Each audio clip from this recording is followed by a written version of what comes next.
Hey you guys, this is Watch It Ralph, and you're watching the spoiler review of Thor Ragnarok. Now if you want to go and watch my spoiler-free review, hey, go right ahead. But at the end of the day, this one's going to have more different tidbits, as you may say. Hey, okay, so let's go right into it. Now this movie did not put an end to the Marvel Cinematic Universe. Instead, it added to it, because I could admit that this is the best out of the Thor trilogy. The humor is incredible. Again, that is subjective, but in my opinion, it's incredible. So I could say that certain characters, even the small character actors, added so much to it. The director playing Korg, which is a pivotal character from the Planet Hulk series, comic book of course, and then Jeff Goldblum basically playing Jeff Goldblum. So they added so much to this movie, and of course everyone else was perfect at their role. Thor, Chris Hemsworth, basically has now perfected the role, and in this one he actually comes in a different way. He comes more of the laid-back frat guy. I mean, it was so evident if you've seen the shorts that came prior to the film, which were hilarious. And that's what this movie does so well, the humor, more than anything. This director is great at it.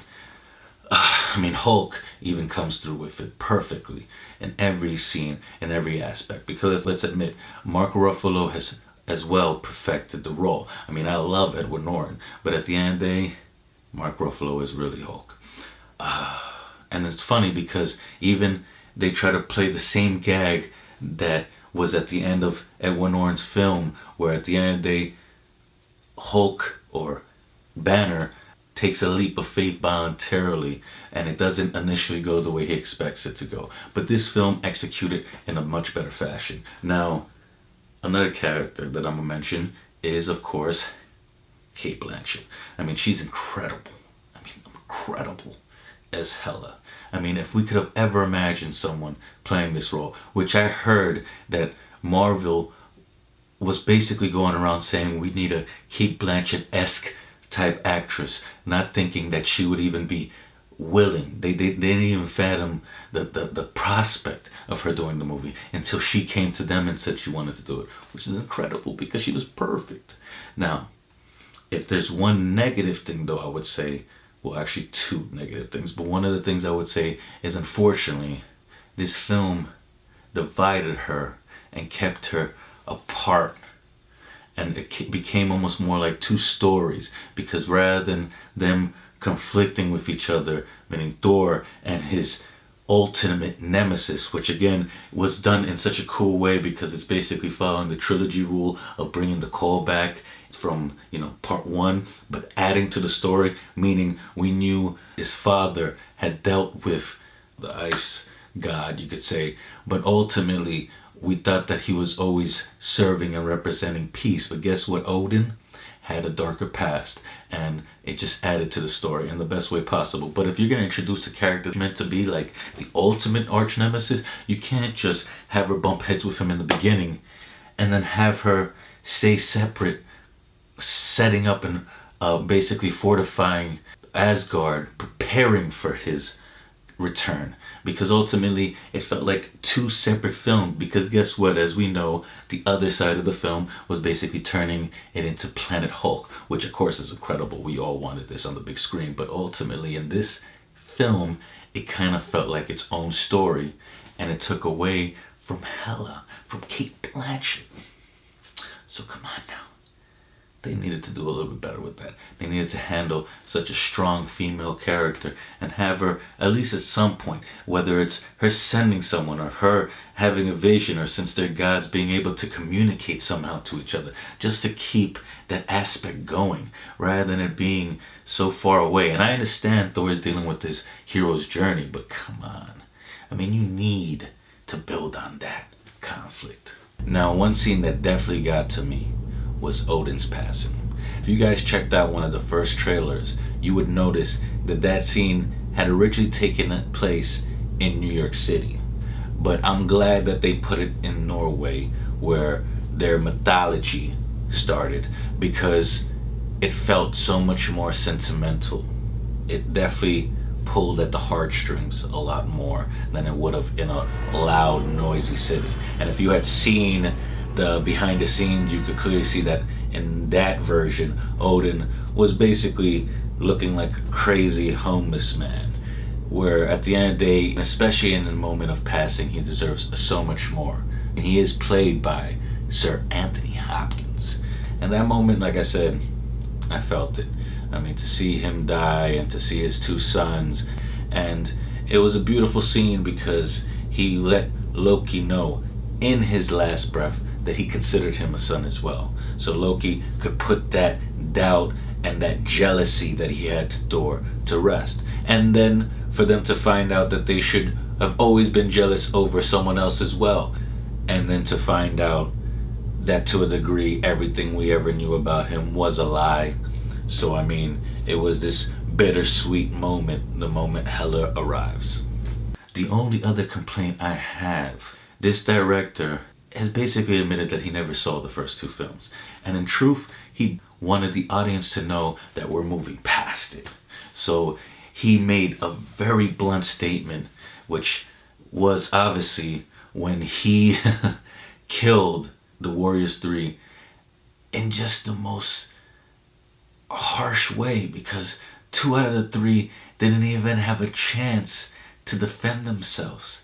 They were just killed in an instant, and the other one was killed to play humor off of the situation.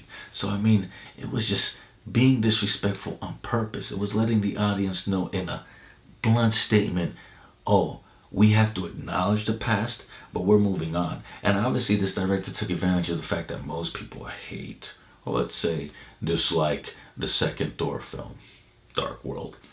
Its biggest strength, it's also its biggest weakness, because its humor at times tries to flip and go serious. And when it just jumps right back to humor, since this movie mainly goes for the laugh each time, it could feel a little off. But to me, it's still an incredible movie that incorporated 2 comic book stories. Of course, the Planet Hulk, and of course, the Thor Ragnarok. But the problem with that is that it felt like a movie that was dealing with so much humor and then dealt with so much darkness, because realize that the Marvel Cinematic Universe has chosen not to kill a lot of characters, but in this instant he just killed off 3 like nothing. And then realize that because he's bringing Valkyrie, which she was an incredible character, but she was introduced as the love interest. So guess what? That meant that Sif had to go. And how did she go? She wasn't even mentioned in this film. Now, I understand because of the love interest factor, they didn't want to complicate the situation. And of course, because Jamie Alexander, the actress that plays Sif, is busy playing a character in the show Blind Spot. But still, I mean, she's what played such a pivotal role in the other 2 movies. So all of those past characters were just wiped out in an instant.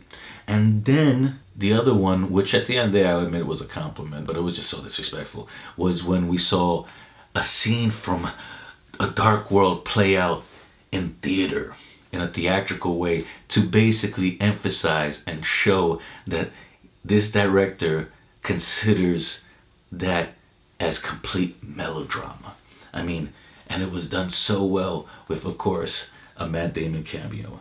I mean, come on now. And if you guys don't realize it, that the guy that played Thor is actually Chris Hemsworth's older brother, which is pretty cool. But I mean, the one problem with that is that this movie just left me with one huge question. The most important question that I still haven't heard anybody ask. Did Matt Damon survive? I mean, come on now, guys. I mean, you can't introduce Matt Damon like that and then not have us wonder, is he alive? I mean, come on now. He's the cameo king and we gotta see more of him, right? Alright. So to me, I enjoyed what this movie brought to the story, to the overall picture. Well, I could say Thor Ragnarok rocks. Just ask Korg. So I'ma rate this one right here and now. Stupid, stupid, stupid, stupid, stupid, stupid, stupid,